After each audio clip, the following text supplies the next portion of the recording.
Ravi de vous retrouver sur la panafricaine Medi 1. Bienvenue dans ce nouveau numéro de Talk Afrique. Dans le cadre de la lutte anti-vectorielle, l'Organisation mondiale de la santé recommande aux pays d'organiser des campagnes de distribution massive et gratuite de moustiquaires imprégnés à longue durée d'action tous les 3 ans afin de mieux protéger les populations contre le paludisme. Le Sénégal est déjà dans cette optique. D'ailleurs, le pays a connu une baisse considérable du nombre de cas de paludisme entre 2016 et 2019.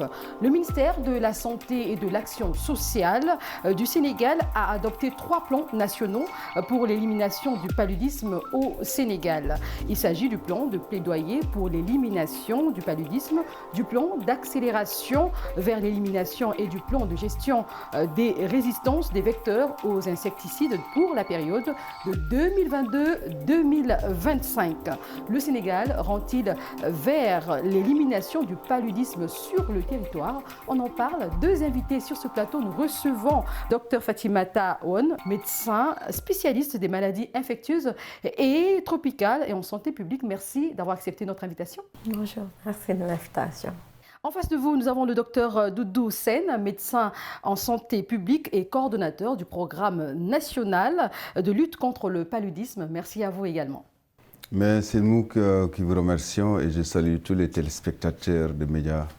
Et c'est un plaisir pour être là et discuter un peu des projets d'élimination du paludisme au Sénégal. Très bien. Vous l'avez bien dit, le Sénégal a connu une baisse considérable du nombre de cas de paludisme entre 2016 et 2019. Vous nous donnerez également des chiffres peut-être pour 2020 et 2023 jusqu'en 2023. Alors, quelles sont les stratégies mises en place par le gouvernement qui expliqueraient aujourd'hui ce résultat? Mais merci beaucoup. Effectivement, l'État du Sénégal s'en est pris très tôt, je peux dire, dans cette endémie qu'est le paludisme, qui est resté un des fléaux les plus connus, je peux dire, en Afrique. Depuis pratiquement les années 1800 à nos jours, c'est une maladie qui sévit en Afrique particulièrement. C'est à partir de 1995 que l'État du Sénégal a pris en charge cette maladie en mettant en place ce qu'on appelle le programme national de lutte contre le paludisme. À partir de ce moment, beaucoup de résultats ont été engrangés. Et vous l'avez dit tantôt dans votre introduction, 3 plans stratégiques ont été élaborés. Le plan stratégique permet de décliner un peu les grandes orientations stratégiques pour permettre au Sénégal d'aller vers l'élimination. À partir de 2016-2020, cette évaluation qui a été faite de ce plan stratégique, qui deuxième du genre après celui de 2012 à 2016, nous avons constaté que le nombre de cas de palu a été réduit d'à peu près 26% et de la mortalité de près de 50% essentiellement. Pour vous dire que donc ça nous a permis d'avancer. Et en quoi faisant? En mettant en place plusieurs stratégies. La première, c'est la lutte antivectorielle, vous l'avez dit. Parce qu'il faudra comprendre la maladie pour comprendre les stratégies que nous mettons en place. La maladie est liée à un plasmodium, un parasite qu'on appelle le plasmodium falciparum et qui est transmis par la piqûre du moustique l'anophèle femelle. Et donc dans ce sens, il fallait mettre en place des stratégies pour éviter que les moustiques piquent. Donc la première, c'était les barrières en mettant en place les moustiquaires imprégnés à longue durée d'action.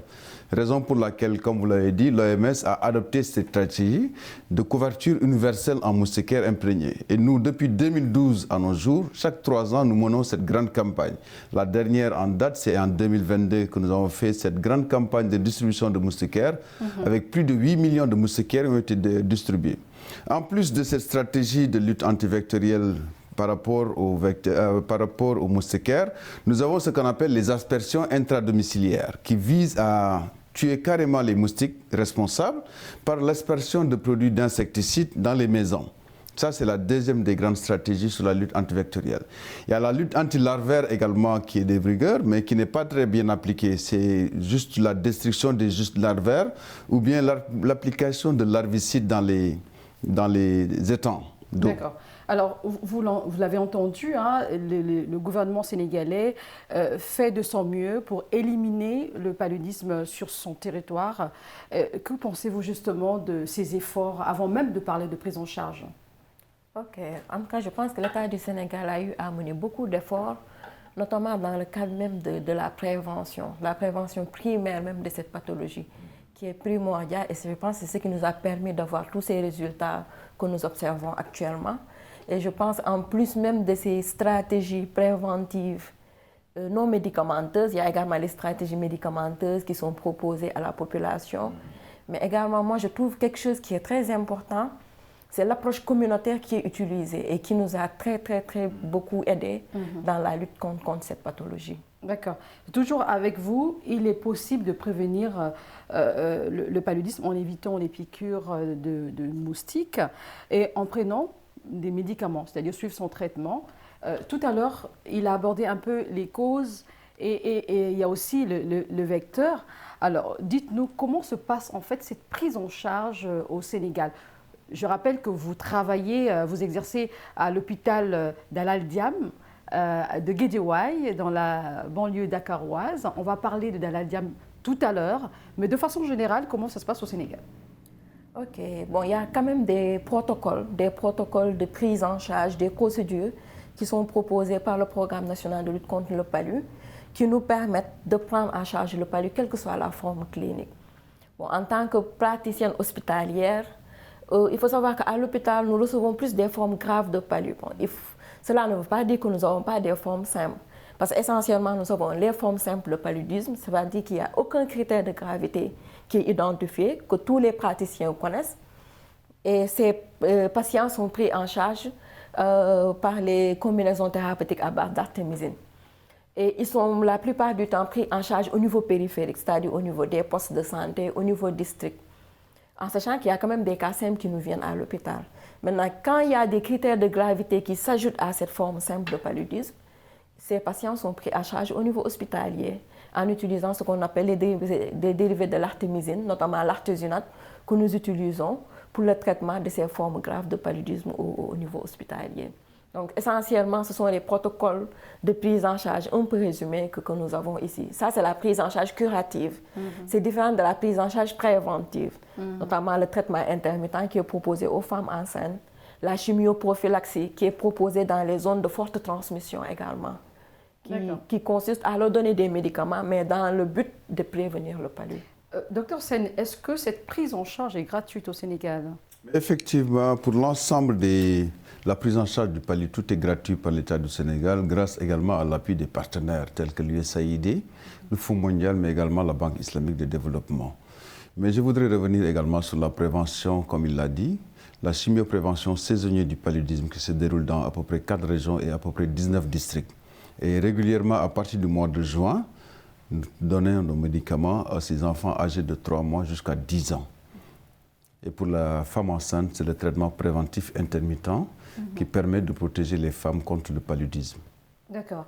Docteur Won, est-ce qu'un traitement précoce en cas de paludisme léger peut-il empêcher que l'infection s'aggrave? Bien sûr que oui. La plupart des formes graves de paludisme que nous recevons, c'est parce qu'ils ont eu à faire un paludisme simple qui soit n'a pas été bien pris en charge, soit il y a eu un retard diagnostique. C'est-à-dire que la personne tarde à venir vers les structures sanitaires. Et c'est là qu'on remarque l'importance des acteurs communautaires, notamment avec la prise en charge à domicile qui est proposée, ce qui nous permet de faciliter le diagnostic du paludisme, notamment un diagnostic précoce. Il faut savoir que ces formes légères de paludisme, le principal symptôme qu'ils ont, c'est la fièvre. Et la plupart des personnes ont tendance à banaliser la fièvre. Donc, dès qu'il y a un retard diagnostique, facilement, ils vont virer vers des formes graves de paludisme. Donc, bien sûr que oui, le traitement précoce d'une forme simple de paludisme prévient les formes graves. Et même quand on a vu une étude que nous avions réalisée au service concernant les neuropaludismes, c'est-à-dire des cas de défaillance neurologique des formes graves de paludisme, nous avions vu qu'il y avait 16% de ces patients qui avaient eu à faire un paludisme simple, mais qui n'ont pas consulté. Soit qui n'ont pas consulté, soit qui ont eu à consulter, mais malheureusement n'ont pas eu la bonne prise en charge. Alors, les personnes présentant des symptômes graves doivent être prises en charge. Je rappelle que vous êtes médecin spécialiste des maladies infectieuses et tropicales et en santé publique. Et vous exercez justement à l'hôpital Dalal Diam de Guédiawaye dans la banlieue dakaroise. Alors parlez-nous un peu de votre hôpital, comment ça se passe la prise en charge justement? La prise en charge du palu, bon, Dalal-Jamm est une structure qui a une particularité qui consiste que tous les patients passent par le service d'accueil et des urgences avant même d'être hospitalisés dans les services spécialisés. Donc, concernant le paludisme, tout patient qui vient passe par le service d'accueil et des urgences naturellement. Et d'habitude, c'est là-bas où le diagnostic du palu est fait. Soit par un TDR, soit par la goutte épaisse qui est disponible, associée au frottis pour le diagnostic de l'espèce. Et dès que le diagnostic est fait, il faut recours au service spécialisé, notamment le service des maladies infectieuses, qui permettra de faire la prise en charge du paludisme grave, mais également des complications qui parfois peuvent s'y greffer. D'accord. J'aimerais bien qu'on parle de la recherche scientifique. Docteur Doudou Sène, vous êtes médecin en santé publique et coordonnateur du programme national de lutte contre le paludisme au Sénégal. Comment les progrès de la recherche scientifique et médicale contribuent-ils à la lutte contre le paludisme dans le pays? Merci. Ça aussi, c'est quelque chose qui est très apprécié par tous les observateurs qui sont dans le domaine de la lutte contre le paludisme, la collaboration que nous avons avec les chercheurs universitaires, avec l'IRD, mais également l'Institut Pasteur. Toutes les stratégies qui sont définies au Sénégal sont sur la base de recherches scientifiques. Pour exemple, la chimioprévention saisonnière du paludisme, qui est adoptée par l'OMS, a été une étude qui a été menée ici au Sénégal, dans la région de Kédougou, à partir de 2008, pour démontrer que la prise de médicaments à la veille de l'hivernage permettait de protéger les enfants. C'est pareil pour la prise en charge au niveau de la lutte antivectorielle. Tout se fait dans le domaine de la recherche. Par exemple, l'utilisation des insecticides, c'est sur la base de la résistance ou non des insectes à ces insecticides. Pour vous dire que effectivement, la recherche est au cœur du dispositif de la lutte contre le paludisme au Sénégal. D'accord. Tout à l'heure, vous parlez des communautés, justement. Vous avez vu la mobilisation des communautés. Quel est le rôle exact de la communauté, justement, ou bien des communautés dans la lutte contre le paludisme au Sénégal? Elle est quand même très essentielle, hein. Au niveau hospitalier, nous ne sentons pas trop l'importance de la communauté, mais dès qu'on part au niveau périphérique, c'est-à-dire au niveau district, au niveau des postes de santé, ils ont ce qu'ils appellent les ASC, les agents communautaires en santé, qui sont capacités et qui ont les kits de diagnostic, c'est-à-dire le test de diagnostic rapide du palu, et on leur donne même les combinaisons thérapeutiques à base d'artémisine, ce qui leur permet de faire un diagnostic précoce et même parfois la dotation de médicaments, des formes simples de paludisme. Et même dans le cadre de la prévention, je parle sous le contrôle du Dr Sène, les communautaires sont également impliqués dans le traitement préventif intermittent concernant les femmes enceintes. Donc ces personnes nous permettent d'identifier les femmes enceintes qui ont besoin de ce traitement préventif intermittent et ils facilitent la dotation de ces molécules dans le cadre du traitement préventif intermittent. Et même dans le cadre de la communication, ils facilitent la communication. Ils servent également à ce qu'on appelle les relais communautaires. Ils servent de relais pour faciliter la communication dans le cadre de la prévention. Ça veut dire que vous mettez en place des programmes de sensibilisation pour encourager les populations à cette lutte-là, justement. Il y a le volet de la prise en charge, comme il a dit, avec cette stratégie qu'on appelle la PECADOM, la prise en charge à domicile des cas de palu, où des agents communautaires issus de la communauté sont formés pendant 6 mois pour pouvoir prendre en charge les cas simples. On les dote de tous les instruments, des TDR, des médicaments pour prendre en charge les cas. Mais maintenant, il y a un autre volet sur le plan de la communication pour un changement de comportement et qui est porté par les relais communautaires. Quand on parle de relais communautaires, vous avez vu hier les Badianogor à la télé motivés par le président de la République du Sénégal et qui jouent un rôle important. Il y a d'autres relais également qui font ces activités de communication, des porte-à-porte pour assurer l'utilisation des moustiquaires, mais également la référence précoce en cas de fièvre. Donc cette question a été résolue pour les moustiquaires au Sénégal? Bon, c'est tout le temps en permanence qu'il faudra communiquer avec les populations, parce que quand on regarde bien nos indicateurs, nous avons une très bonne disponibilité des moustiquaires, mais quand tu regardes l'utilisation, c'est moins de 51%. Bon, pour vous dire qu'il y a des efforts encore à faire par rapport à cette communication pour une utilisation correcte de toutes les stratégies que nous mettons en place. Est-ce qu'on note quand même la participation active des citoyens sénégalais dans cette lutte? Effectivement, par endroits, quand même, il y a un très fort engagement. Quand vous avez vu le plan de plaidoyer que nous avons fait, c'est dans ce sens, pour une meilleure implication des communautés à travers les collectivités territoriales, par exemple, qui mobilisent autour de cette collectivité toutes les organisations communautaires de base, des femmes, des jeunes, mais également d'autres structures qui permettent quand même une meilleure implication de la communauté dans la prise en charge du paludisme. Le vaccin antipaludique RTS, je m'adresse à vous, Dr Won, tant attendu pour les enfants, représente une avancée pour la science, la santé de l'enfant et la lutte antipaludique. Ce sont les mots du directeur général de l'OMS. Que pensez-vous déjà de ce vaccin? Je rappelle que ce n'est pas encore utilisé au Sénégal. Ok, bon, on espère avec le programme que ce produit sera disponible. Parce que quand même, au Sénégal, nous avons ce qu'on appelle les zones de forte transmission. Et je pense que si le vaccin vient, ce sera pour le bien de cette population, notamment les enfants qui ont moins de 5 ans. Et on sait que la létalité du palu concerne plus cette tranche d'âge, même s'il y a quand même des adultes qui ont quand même une létalité un peu importante, mais c'est plus les enfants qui en souffrent. Et je pense que ce vaccin quand même a montré ses résultats. Même si quand même on peut espérer plus, mais pour l'instant, un vaccin qui est là. Et en dehors du RTS, il y a également le R21 qui est là. On attend les études de la phase 3 pour voir ce que ça va donner. Mais je pense que si le RTS vient au Sénégal, ce sera une bonne chose. RTS, pas encore utilisé au Sénégal, mais il est là justement, le docteur Doudou Sène, qui est le coordonnateur du programme national.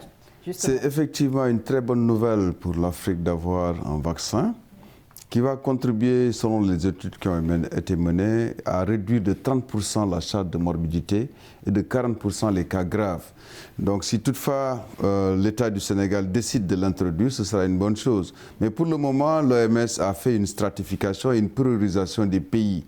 Et pour le moment, le Sénégal n'est pas encore prioritaire pour l'introduction parce qu'avant, c'est le Ghana, le Kenya et le Malawi qui sont beaucoup plus prioritaires parce que le nombre de vaccins disponibles sur le marché n'était pas encore important. Mais le Sénégal est dans le processus quand même d'introduire au plus tard en 2025 ou 2026 ce vaccin qui pourra contribuer très fortement à réduire la charge de morbidité chez les enfants, notamment dans la zone sud du pays qui porte à elle seule 80% des cas de palu. Mais ces vaccins sont souvent sujets à débat et source de suspicion. Est-ce que vous pensez que les Sénégalais vont bien appréhender ce vaccin? Mais toute nouvelle stratégie mérite une bonne communication avant son introduction. L'introduction d'un vaccin est accompagnée tout un dispositif de communication pour faire comprendre aux populations